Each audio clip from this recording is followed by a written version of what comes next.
by the outrun. Brian, what did you leave out of those? You do by the square. Because of the dance. That's when you know you're sad. Needs more cocoa. You soft it to mommy's sick, Jared. Jared, mommy's sick.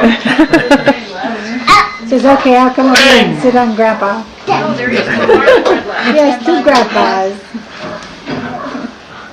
Get Brian to do 5 little squirrels. Where's Brian? You know Brian? Knows what. 5 little squirrels. That's all I got. Sitting in a tree. What is the fifth Sitting in one? a tree. Jared, what does They're sitting in a tree. This little squirrel. This little squirrel. see? This little squirrel. The first What do I say? see? What does he say? What do I see? What do they say? This little squirrel says, I He's smell going orange. to 5. This little squirrel says, I smell I did. a gun. 3, 5, 4, 5. This little I squirrel smell the says, blood let's running.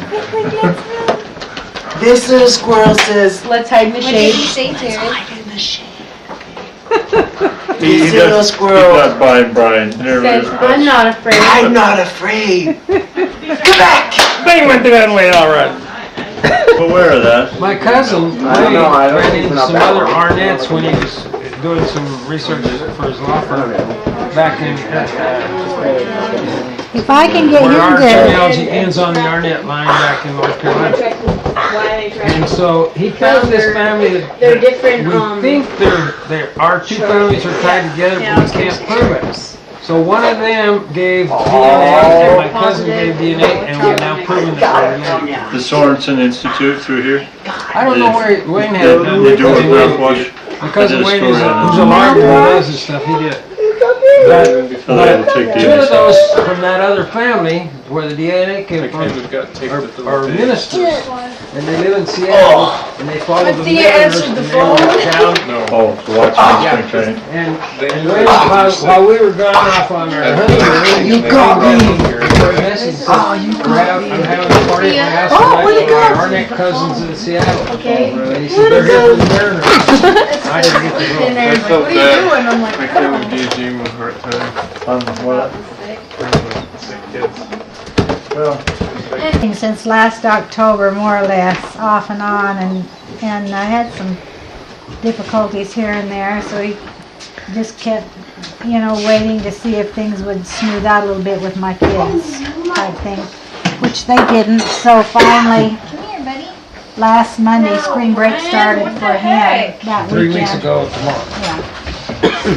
So I had put a chicken on to stew and had to debone the thing, and he called about 10:30 in the morning, and what are you doing? And I said, I'm deboning a chicken. Oh, Probably.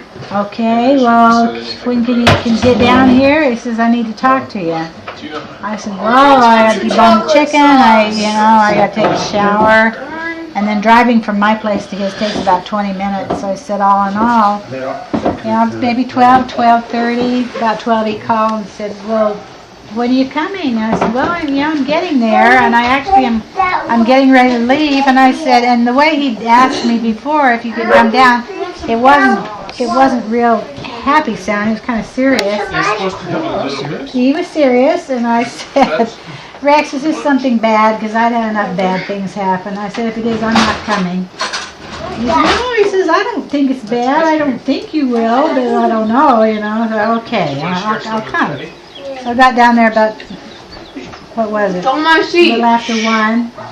He met me at the door. I was in Levi's and a nice shirt on, but I was in Levi's, and he met me at the door in a suit and tie. It was Monday, and I knew he wasn't working in the temple, and I said, well, you didn't tell me to dress up. He said, no, it's just okay. He said, but we're going over to the temple. I said, okay. So we walked over and went on the east side, which I've never been, I don't usually go around that side. But there was a bench, and he set me down on the bench, and he said, this is where I have come in the last 8 years, or however long, when I get down. share it with Daddy, okay? Down, he says, and I'm tired of being lonely. And he says, this is my lonely bench, it has my name on it. Rex Arnett Memorial Rex Arnett Bench. Memorial Bench. That's okay. So he said, I think it's time that we should get married. And I said, yeah, but this has been the standard joke for the last 3 months, but you haven't asked me. because I'd leave his place at night and have to drive up to my place, and it was late, and he'd say, I wish you didn't have to go, I wish we were married, and I said, yeah, but you gotta ask me. Oh yeah. You know, this would go on and on and on. So finally he did, and he said, I'd ask you. He said, but you don't have to. I said, are you kidding? No, you're not getting out of this. So I said, that's fine. He said, yeah, but the bad news is I want you to marry me today. No, that was a good one. Yeah, well, I mean, she's not telling the story right? no, I'm telling the story right. We're gonna share. Depends on whose perspective. And I said, what? He said, well, you don't have to. And I said, well, you know, just a minute. So I sat there and thought about it, and I thought about my kids, who some of them would have come, some of them wouldn't have, and I didn't want to have to make that choice, because they would have felt bad about it down the road. So then I said, and I thought, you know, then I don't have to order any cake, I don't have to order any, I don't have to send out any announcements, I don't have to schedule anything, I don't have to invite. I said, yeah, I've been there and had all this, and so have you. So I said, we don't need that. He said, well, now you're getting smart. Great, let's go. Well, there was also urgency because it was spring break. I had the rest of the week off. Oh, and then the other part of that is, he said he was turning 70. I says, I don't want you marrying a 70-year-old man. So he said, you know, my birthday's in a couple of weeks, so 69 is okay, but not 70. I said, well, are you changing into a frog or something at 70 or what, you know? And he said, no, I just want to have you marry a 70-year-old man. I said, all right, we'll go do this. Kid for having a 70-year-old father. So, my bishop was out of town. I knew that. He tried to get hold of his bishop. He couldn't. We would like to have had my brother marry us. He'd been on alert for this for some time, but I still we're holding back. My brother was going. He was on his way to California. He's state president there. So he couldn't, and so it took about 10 minutes. By the time he got over to the marriage license place, they don't even ask any questions. They just, you know, issue the license out, and there you go. And he said, I'll get a hold of my state president. So he did, and we went out and visited him. He didn't tell him he was bringing me, and we walked in. And he said, well, I think we need to go back here and talk. And Rex said, yeah. And then he was looking pretty happy about this. And he says, so Rex told him what we needed, and he says, so somebody's going to get this man off the streets, huh? He was delighted. He was delighted. I said, yeah, I guess so. Of course, he did some in the background. And he said, but I'm leaving this afternoon to go out of town. He said, so I can't do it, but he said, I know somebody who can, and that's your bishop. And he said, well, I think he's gone. He said, no, I know he's not gone, but I have his cell phone Tried all number. day to call him. He said, I have his cell phone number. So he got him on the phone. He told him what he wanted, and I could hear exclamations of joy in the background and The bishop. from the bishop. And the stake president said, well, you will be there, and you will marry them. And then I heard him say Well, the the state time. president didn't even, he just said, you're going out of town tomorrow, but tonight you'll be in your office at 8 o'clock, and they will be there, and they've already put this witness couple on alert. Which are his good friends and Yeah, my good friends. And they'll be there, and you'll be there. Want me to hear it? The bishop said, of course I will. So, but there's more to come that's hilarious. Go ahead. So, by the time I got back to his house, and he phoned Ron and Jean to see if they could, get there in time, and they were leaving Stafford, which is a 3-hour drive.